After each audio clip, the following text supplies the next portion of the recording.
Alléluia tout le monde, bienvenue sur ma chaîne, j'espère que vous allez toutes et tous bien. Aujourd'hui on se retrouve pour le deuxième épisode de ma série de vidéos qui s'appelle La Dernière Barque. Une série de vidéos pour fêter mes 3 ans dans l'église. Comme je vous avais dit dans l'ancienne vidéo, je vous avais un peu envoyé vers mon ancien témoignage dans lequel j'expliquais que j'ai connu l'église en étant très petite. J'ai connu l'église à l'âge de 7 ans et demi, 8 ans. Que malheureusement j'ai passé un an entier dans l'église et que après ça j'ai quitté l'église pendant exactement 10 ans. Et c'est en avril 2018 que par la grâce de Dieu je suis revenue. Du coup la série de vidéos qui s'appelle La Dernière Barque, c'est un peu une série de vidéos pour remercier Dieu, pour un peu expliquer l'église à ceux qui ne sont pas célestes et faire davantage découvrir l'église à ceux qui sont déjà célestes. Et aujourd'hui on parlera un peu plus en détail de l'héritage africain, de l'héritage de la spiritualité africaine que l'église a, et on parlera aussi de l'héritage divin, c'est-à-dire tout ce qui a été révélé, tout ce qui est objet révélé, tout ce qui est tenue révélée et tout ce qui est la liturgie révélée de l'église. Donc comme d'habitude si le thème de la vidéo vous intéresse, je vous invite à regarder la suite. Alors premièrement je vais d'abord parler de l'héritage africain de l'église. Pour ceux qui ont regardé la dernière vidéo, l'épisode 1 de La Dernière Barque, on a vu que l'église avait été révélée au Bénin, qu'elle avait été révélée dans la forêt d'Agonguet à notre pasteur fondateur Samuel Bello Joseph Oshofa. On avait vu que le 22 mai, lorsque Papa Oshofa priait dans la forêt, il eut premièrement la révélation de Lully, et on avait vu qu'en septembre 1947, la deuxième fois que Dieu et notre Seigneur Jésus-Christ se sont révélés à Papa Oshofa, c'était lorsqu'il priait avec ses amis et sa famille chez lui. Et ce jour-là, l'ange de l'Éternel lui a dit que la mission de l'église, c'était de sanctifier le monde.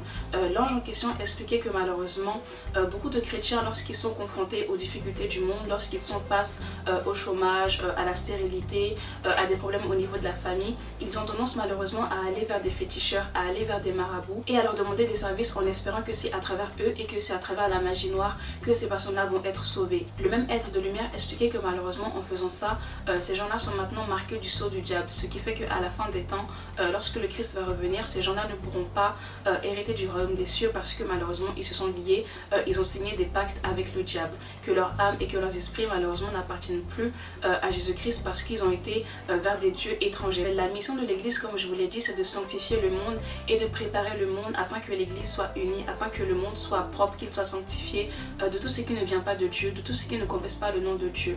Donc à l'instar de Noé dans Genèse 6 et 7, si vous voulez, l'église a un peu la mission de nettoyer et de purifier, de sanctifier le monde en préparant la venue de notre Seigneur Jésus-Christ. Ce qui fait qu'en louant le nom de Dieu, en priant, en invoquant Jéhovah, Jésus-Christ, Saint-Michel, en venant à l'église, en adorant Dieu de tout notre cœur et de toute notre âme, on arrive petit à petit à sanctifier le monde.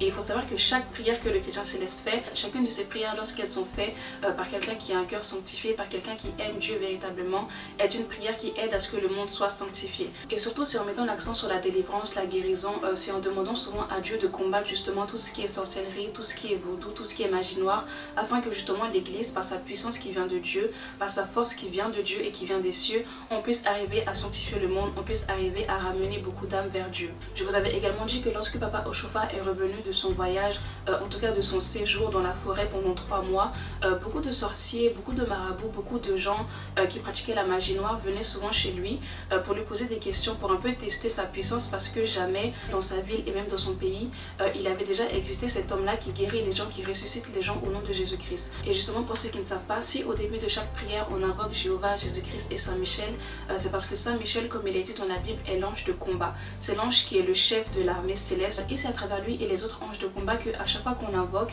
Dieu lui donne ordre de descendre et de venir combattre pour nous, de descendre et de combattre la maladie, de descendre et de combattre tout ce qui est esprit impur, tout ce qui est attaque spirituelle, etc.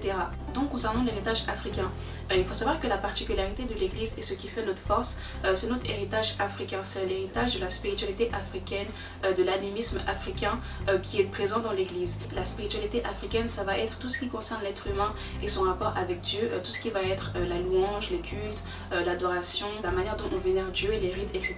Et l'animisme, c'est le fait de reconnaître Dieu, c'est le fait de reconnaître le caractère saint, le caractère divin d'une personne, d'un objet, en tout cas de toutes les créatures de Dieu. Il faut aussi savoir que dans la spiritualité africaine, il y a ce qu'on appelle les bons ancêtres, c'est-à-dire les ancêtres méritants. Ceux qui ont loué le nom de Dieu en utilisant le bon aspect de la spiritualité africaine, le bon aspect de l'animisme et qui nous ont aussi mis mis dans des alliances qui nous ont fait du bien, des alliances de bénédiction, de prospérité, de victoire, etc.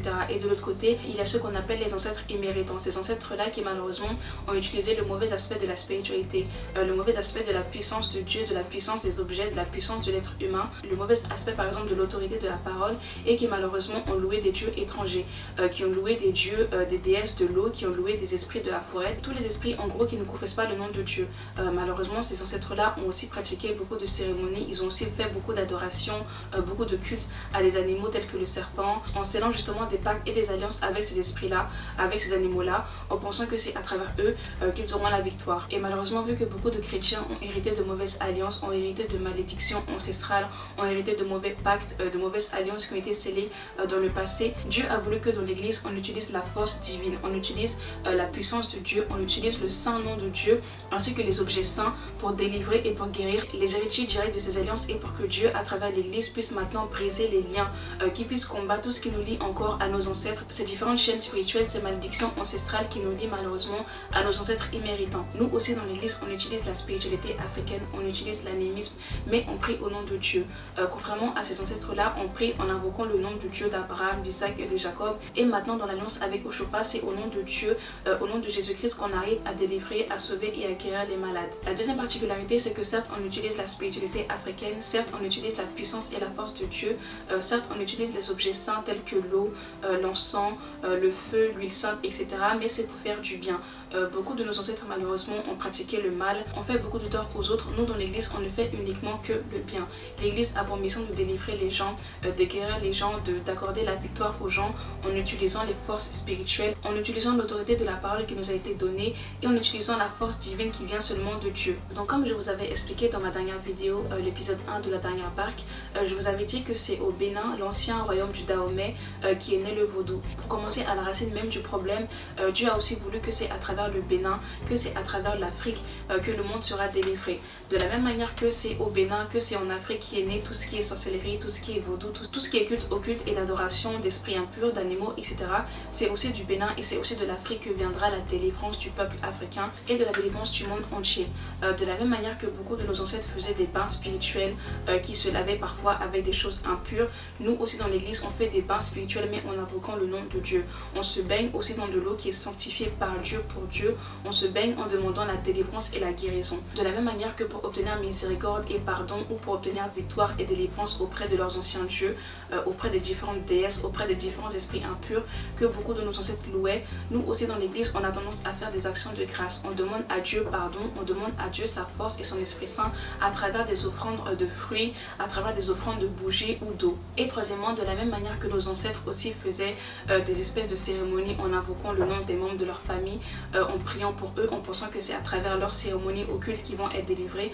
Nous aussi dans l'église on prie pour nos familles, on prie pour nos amis, on prie pour le monde entier, mais en invoquant le nom de Dieu, en invoquant le nom du Dieu créateur du ciel et de la terre, en invoquant le nom de Jéhovah, parce que c'est à travers lui et lui seul qu'on sera sauvé. Donc pour résumer un petit peu, si vous voulez, c'est comme si l'histoire se répétait, c'est comme si on faisait les mêmes cérémonies, c'est comme si on priait de la même manière, mais cette fois-ci pour briser les alliances, pour briser les pactes, pour briser les malédictions ancestrales, on le fait en invoquant le nom de Dieu, parce que ce n'est plus les déesses, ce n'est plus les esprits impurs, les serpents, etc. qui sauvent, mais de nos jours c'est Dieu seul qui peut sauver. Maintenant, comme je vous avais expliqué dans ma vidéo sur les fléaux de l'église, c'est vrai que l'église est puissante, c'est vrai que l'église est magnifique et c'est vrai qu'il y a une force qui est très puissante dans l'église, mais c'est à vous chrétiens célestes, ou c'est à vous ceux qui pensent à rejoindre l'église, de faire preuve de discernement pour ne pas mélanger les deux feux, pour ne pas mélanger le feu de Dieu, le feu qui justifie, qui sanctifie, qui délivre, et le feu étranger qui malheureusement a été apporté par beaucoup de chrétiens. C'est à vous de demander à Dieu qui vous accorde l'esprit de discernement pour ne pas commencer à faire des cérémonies qui n'ont pas été révélées par Dieu, pour ne pas se mettre à louer des ancêtres ou se mettre à louer des choses impures qui n'ont pas été données par Dieu. La spiritualité africaine, l'animisme qui est pratiqué dans l'église est pratiqué au nom de Jésus-Christ, est pratiqué au nom de Dieu, parce que c'est ça qui sauve. Et du coup je tiens aussi à préciser, comme je l'ai fait dans la première vidéo, que non, dans l'église on ne pratique pas la sorcellerie. Non, l'église du christianisme céleste n'est pas une secte ou une église où on pratique la magie noire. C'est une église hautement spirituelle, c'est une église où on utilise la spiritualité africaine, l'héritage divin que Dieu nous a donné, parce que c'est à travers la force que Dieu avait donnée jadis à nos ancêtres. C'est à travers cette force-là qu'ils ont pu jusqu'à maintenant continuer à louer le nom de Dieu. Dieu voulait un peu qu'on retourne à l'origine, qu'on arrive à retourner à la source pour délivrer et pour briser les malédictions bénédictions ancestrales. Maintenant, si vous arrivez dans l'église ou si vous êtes déjà céleste et que vous voyez que beaucoup malheureusement invoquent le nom de Dieu étranger, que beaucoup font des cérémonies qui n'ont pas été révélées dans l'église, éloignez-vous de ces gens-là parce que ces gens-là n'ont pas la crainte de Dieu. Ces gens-là ne sont pas des célestes qui louent véritablement le nom de Dieu. Ils n'ont certainement pas été appelés par Dieu et leur mission c'est de vous détourner du chemin sur lequel Dieu vous a placé, c'est de vous faire quitter l'église en ayant le même comportement que nos ancêtres imméritants. La deuxième partie de la vidéo va plus être axée sur l'aspect saint, l'aspect révélé et l'héritage divin de l'église. Je vais un peu essayer de vous énumérer toutes les choses de l'église, tout ce qui constitue notre liturgie, tout ce qui constitue notre dogme, tout ce qui fait partie des rites de l'église, afin que vous voyez que tout ce que nous faisons à l'église, tout ce que nous portons, tout ce que nous mangeons font essentiellement partie de la Bible. Alors le premier objet dont je vais parler c'est la soutane. Il faut savoir que Dieu a révélé la soutane dans l'église premièrement à Papa Oshofa. Comme je vous avais expliqué dans ma dernière vidéo, quand le Christ a rendu visite à Papa Oshofa, la première apparition de la soutane, ou en tout cas le premier vêtement blanc qui a été révélé, qui a été aperçu dans l'église, c'était Papa Oshofa qui le portait. Quand il a reçu la révélation le 29 septembre 1947, lorsqu'il priait avec sa famille et ses amis, le Christ a emmené Papa Oshofa dans une pièce et en ressortant de la pièce, Papa Oshofa portait un vêtement tout blanc. Il faut savoir que le blanc de la soutane représente la sainteté et la pureté. Il est dit dans le livre d'Apocalypse 3 à 4 et dans Apocalypse 4 au verset 4 que à la fin des temps, c'est un peuple saint qui a été sanctifié par Dieu et qui porteront des habits blancs qui marcheront avec le Christ. Il est aussi mentionné que les 24 vieillards qui sont autour de Dieu dans les cieux sont aussi habillés en vêtements blancs. Il faut aussi savoir que la soutane est aussi symbole d'égalité. Il est dit dans Jacques 2 du verset 2 au verset 8 que généralement lors des rassemblements, qu'ils soient religieux ou pas, quand on voit une distinction de classe, en tout cas quand on voit qu'il y a certains qui sont riches et certains qui ne sont pas riches, il arrive parfois qu'il y ait une différence de traitement entre les gens riches et les gens qui ne sont pas forcément riches. La soutane dans l'église est portée par tous et on a tous le même modèle de soutane. En tout cas les frères et les sœurs, ceux qui n'ont pas encore pris d'onction, ont tous la même soutane, ont tous le même modèle, ce qui fait qu'il n'y a pas de différence entre le riche et le pauvre, entre celui qui travaille et celui qui est au chômage, entre celui qui est marié et celui qui n'est pas marié. Le but de la soutane à l'église c'est qu'on soit tous sur le même pied d'égalité et qu'il n'y ait pas de différence de traitement ou qu'il n'y ait pas de favoritisme en fonction de la richesse ou de la classe sociale. Il est aussi révélé que pour toutes les femmes chrétiennes célestes qui viendront à l'église, le port de maquillage est interdit, le port de bijoux est interdit. Les seuls objets autorisés dans l'église ce sont les crucifixes, les montres indiquant l'heure et les alliances de mariage. Tous les autres bijoux, tout ce qui est boucle d'oreilles, tout ce qui est maquillage sont interdits pour toutes les femmes. Il n'y a pas de différence entre la femme riche et entre la chrétienne céleste qui n'est pas riche. Entre la femme ancienne et la nouvelle, normalement on est tous sur le même pied d'égalité. Le maquillage est interdit pour tous, les bijoux sont interdits pour tous et bien évidemment les soutanes transparentes, l'impudicité, les soutanes qui moulent le corps ou les soutanes brillantes qui attirent le regard sont aussi interdits dans l'église, de sorte à ce que quand on entre dans l'église on soit tous semblables, on soit tous habillés de la même manière, on soit tous dans l'humilité et dans la sanctification totale. C'est uniquement lorsqu'on change de grade, lorsqu'on évolue spirituellement, ou lorsqu'on change de branche aussi, que là il y a une différence entre ceux qui sont amenés à être prophètes, entre ceux qui sont amenés à être mamans, à être prieurs, à être prédicateurs, ceux qui font partie de la chorale, etc. Le deuxième héritage divin de l'église c'est le fait de ne pas porter de chaussures. Ça fait beaucoup parler dans les autres communautés, dans les autres congrégations, que dans notre église, que les célestes ne portent pas de chaussures quand ils sont à l'église dans le temple. Si on va par exemple dans Exode 3 du verset 5 au verset 6, on apprend que Dieu demande à Moïse d'ôter ses souliers parce que le lieu sur lequel il est en train de marcher est une terre sainte.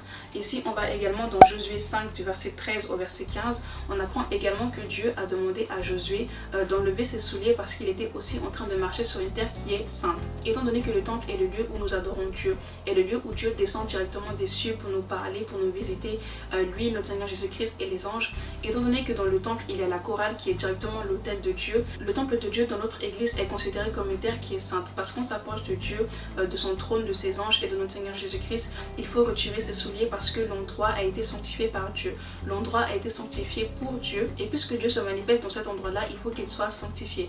C'est la raison pour laquelle les chrétiens célestes à l'église ne portent pas de chaussures. Le troisième héritage divin dans l'église, c'est les 3 coups de cloche. Il faut savoir qu'avant de commencer les prières, avant de commencer le culte, dans notre église, on commence d'abord par sonner les 3 coups de cloche. Donc on sonne les cloches 3 fois, ensuite on dit Saint, Saint, Saint est le nom de l'Éternel Dieu des armées. Et ça avait été révélé à Papa Oshofa à travers une vision dans laquelle on lui avait montré plusieurs personnes qui étaient prosternées lorsque les 3 cloches retentissaient. Il faut aussi savoir que dans Ésaïe 6 au verset 3, il est dit que dans les cieux, les anges louent l'Éternel en disant Saint, Saint, Saint est le nom de Dieu. Il faut aussi savoir que dans l'église, il y a ce qu'on appelle l'adoration en Oloru, c'est-à-dire l'adoration vers les cieux en levant les mains comme ça. Et dans le psaume 24 au verset 3, il est dit qui pourra monter à la montagne de l'Éternel et qui pourra se lever jusqu'à jusqu'à son lieu saint, celui qui a les mains innocentes et le cœur pur. Donc quand on monte comme ça nos mains vers Dieu, c'est pour lui montrer justement que nous sommes pécheurs et que nos mains sont souillées. Elles sont souillées par le sang, elles sont souillées par les péchés. Et à travers l'adoration et les cultes, on demande à Dieu qu'il nous pardonne et qu'il nous sanctifie. Donc que ce soit les mains vers le haut ou que ce soit les 3 coups de cloche, ce sont des choses qui ont été révélées par Dieu dans l'église parce que c'est ce qui se fait directement dans les cieux. Et si mes souvenirs sont bons, il me semble que l'église céleste est la seule église au monde dans laquelle on sonne les cloches 3 fois prosternées au sol en disant Saint, Saint, Saint est le nom de l'Éternel notre Dieu. Le 4e héritage divin dans l'église, c'est le fait de dire 7 fois Alléluia. Pour ceux qui ne savent pas, qui ne sont pas encore chrétiens célestes, à la fin des cultes, on dit 7 fois Alléluia dans les 4 coins cardinaux. Et cette pratique a été révélée au temps de Papa Oshofa par Joseph Avondonu, qui avait dit qu'il avait vu une vision dans laquelle il vit un temple qui avait ni mur ni toit, mais que dans les 4 coins cardinaux de ce temple-là, il y avait une entrée. Et que justement, à chaque fois qu'on sonnait les cloches, il y avait beaucoup de personnes de différentes races, de différents peuples qui accouraient vers l'église. Donc le fait de crier 7 fois Alléluia dans les 4 coins cardinaux, c'est non seulement pour dire merci à Dieu, mais d'un point de vue spirituel, c'est un peu pour inciter les différentes nations à rejoindre l'église. C'est inciter du coup les 4 coins du monde à venir dans l'église pour tous avec nous louer le nom de Dieu. Et puis de toute façon, il est dit dans Matthieu 18 que le Christ nous demande d'aller vers des peuples, aller vers les nations, de faire de ces gens-là des disciples de Jésus et de les convertir au nom de Dieu, de les baptiser afin que eux aussi puissent annoncer le royaume des cieux. Le 5e héritage divin que Dieu a donné à travers l'église du christianisme céleste, c'est l'autel. Il faut savoir que dans notre église, on a 2 autels. On a un petit autel et on a un grand autel qu'on appelle aussi le Saint des Saints, qui est réservé aux dignitaires, qui représente en fait les 24 vieillards. Comme il est dit dans Zacharie 4 du verset 1 au verset 2, le chandelier à cette branche est aussi présent à l'église. Il est présent à l'autel, ainsi que les 2 pots, les 2 vases, les 2 témoins qui représentent Moïse et Élie qui sont aussi présents à l'autel. Le 6e héritage divin de l'église, ces choses-là que Dieu a donné à utiliser dans l'église sont les objets saints. Les objets saints tels que la bougie qui représente la lumière du Christ, tels que l'encens comme on l'utilise lors de la procession pour éloigner les esprits impurs. Le parfum est aussi utilisé dans l'église pour sanctifier les gens, pour sanctifier le temple ou les êtres humains, pour sanctifier les objets, etc. Ou même lors des cérémonies, on utilise également l'eau qui représente le Christ, la source de vie. Et on utilise également énormément les fruits qui font souvent référence aux 7 fruits de l'esprit. Dans le livre d'Exode et dans d'autres passages de la Bible, on apprend que ces objets-là, que ce soit l'encens, la bougie, le parfum, l'eau, les fruits, etc., ont une vertu spirituelle. Et comme je vous ai expliqué, ça fait partie de l'animisme de penser que dans un objet ou dans un être humain ou dans un animal, il y a la sainteté et l'esprit de Dieu. Par exemple, quand les gens sont malades, on prie sur de l'eau et on leur demande de boire cette eau-là. On donne souvent des fruits aux enfants pour leur accorder les 7 fruits de l'esprit. Pour sanctifier quelqu'un, on lui demande de prendre un bain avec de l'eau et du parfum pour éloigner les esprits impurs, pour éloigner les mauvaises odeurs spirituelles de cette personne. Pour sanctifier le temple et pour débarrasser le temple des esprits impurs et de la souillure, on utilise également l'encens. Ces choses-là qui se faisaient également au temps de Moïse, au temps de Josué et au temps des premiers sacrificateurs. Et enfin, le 7e héritage divin, le 7e héritage que Dieu a donné à l'église, c'est la hiérarchie et les différents grades. Comme je vous avais expliqué, on est tous censés porter la soutane, hommes comme femmes, comme symbole de piété, de sanctification, mais également comme symbole d'unité et d'égalité. Néanmoins, quand on change de grade, quand on passe de frère ou de sœur et qu'on va à l'onction, c'est à ce moment-là qu'on change d'habit. On change d'apparat et d'habit sacerdotaux pour montrer notre évolution spirituelle devant Dieu et devant les hommes. De la même manière qu'il existait les 12 tribus de Juda, avec d'un côté les sacrificateurs, les prophètes, ceux qui évangélisent et les musiciens, c'est comme ça aussi que dans l'église, notre église est un peu créée sous forme de tribus, sous forme de cellules, dans laquelle il y a différents grades, dans laquelle il y a différentes fonctions. D'un côté, on va avoir ceux qui chantent, les choristes, on va avoir ceux qui prêchent, ceux qui font les exhortations, les évangélistes, on va avoir les différents prophètes, visionnaires, les weli, et on va enfin avoir les prieurs, ceux qui font les cérémonies, ceux qui aident à la délivrance, ceux qui guérissent, les prieurs, les mamans et les papas. Dans Exode 28 du verset 2 au verset 5 et dans Éphésiens 4 du verset 11 au verset 16, il est mention de ces différentes fonctions, les différents grades, les différentes hiérarchies de l'église qui font partie de la même hiérarchie qui existe dans les cieux. C'est comme ça que dès la naissance, normalement, on dit à un enfant s'il sera prophète, s'il sera visionnaire, s'il sera chanteur ou s'il sera prédicateur, afin qu'il demeure sur les voies sur lesquelles Dieu l'a placé. Et comme je vous avais expliqué dans ma vidéo sur Jimata et les lois de maths, plus on va être sanctifié, plus on va être en esprit, on va adorer Dieu en esprit et en vérité, plus on va être amené à utiliser les dons que Dieu a mis en nous à son service. Il faut les utiliser avec sanctification et dans l'humilité totale, en reconnaissant que la force qu'on a en nous, l'onction qu'on a en nous, l'appel qu'on a reçu vient de Dieu et le ministère qu'on est en train d'accomplir est pour Dieu et Dieu seul. Il y a une force spéciale chez les prédicateurs, les évangélistes,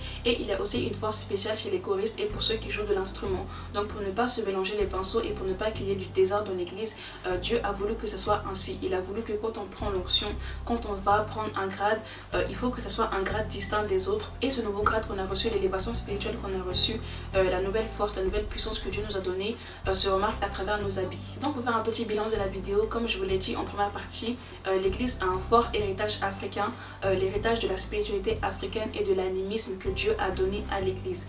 Dieu a donné toute sa puissance et sa force à l'église afin que nous puissions être délivrés des différentes malédictions ancestrales, des différentes alliances et des différents pactes malheureusement dans lesquels nos ancêtres nous ont mis. C'est à travers la sanctification, l'obéissance et la soumission que Dieu accorde maintenant au monde la chance de pouvoir être sauvé à travers l'église, la chance maintenant d'être délivré de ces malédictions ancestrales, de ces schémas générationnels qui nous éloignent de Dieu.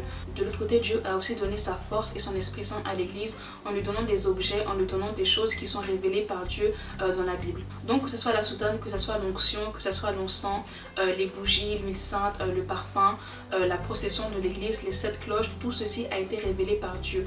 Tout ceci sont des choses qui se font également dans les cieux. C'est pour ça qu'on dit que notre église est la sainte église venue des cieux. Tout ce que l'on fait, tout ce que l'on pratique vient directement de Dieu et est agréé par Dieu. N'oubliez pas ce que je vous ai dit concernant le discernement. Faites preuve de discernement quand vous arrivez dans l'église ou quand vous êtes maintenant chrétien céleste, parce que dans le passé, il fut un temps où des esprits impurs sont entrés dans l'église parce qu'ils ont vu la gloire de l'église. Ça ne plaît pas au diable, ça ne plaît pas aux malins et à ses suppôts que l'église délivre autant de personnes, que l'église accorde la délivrance et la guérison à autant de personnes.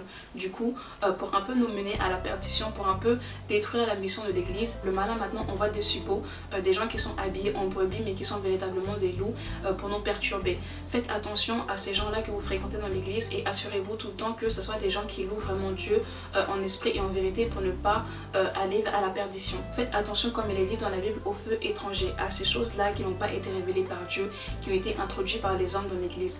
Faites attention à ces cérémonies, à ces personnes qui ne confessent pas forcément le nom de Dieu et qui n'ont pas comme but et qui n'ont pas comme objectif de vous rapprocher de Dieu. Faites toujours ce que Dieu a donné à Papa Oshofa, que ce soit les prières, que ce soit les modèles de soutane, que ce soit la manière dont on se conduit à l'église. Faites toujours l'effort de respecter ce que Dieu dit à travers sa parole, à travers Moïse, à travers le Christ et à travers Papa Oshofa. En tout cas, voilà, c'est la fin de la vidéo. J'espère qu'elle vous a plu. J'espère que vous avez appris beaucoup de choses sur l'église, sur l'héritage africain de l'église, sur l'héritage divin de l'église, sur la spiritualité africaine et l'animisme présent dans l'église et sur toutes ces choses-là qui ont été révélées par Dieu, qui viennent directement des cieux dans l'église. Comme je vous l'ai dit, l'église c'est la dernière barque qui sanctifiera le monde, c'est la sainte église venue des cieux et vous avez pu le voir par vous-même. Je vous invite un jour à venir à l'église, dans l'église céleste, pour voir un peu comment ça se passe et pour comparer un peu ce qui est écrit dans la Bible et ce que nous faisons à l'église. Et vous verrez que 90% des choses que nous faisons à l'église ont été révélées par Dieu et sont actuellement présentes dans la Bible. En tout cas, comme d'habitude, si la vidéo vous a plu, n'hésitez pas à aimer, à commenter et à partager et on se dit à dans 2 semaines pour une nouvelle vidéo.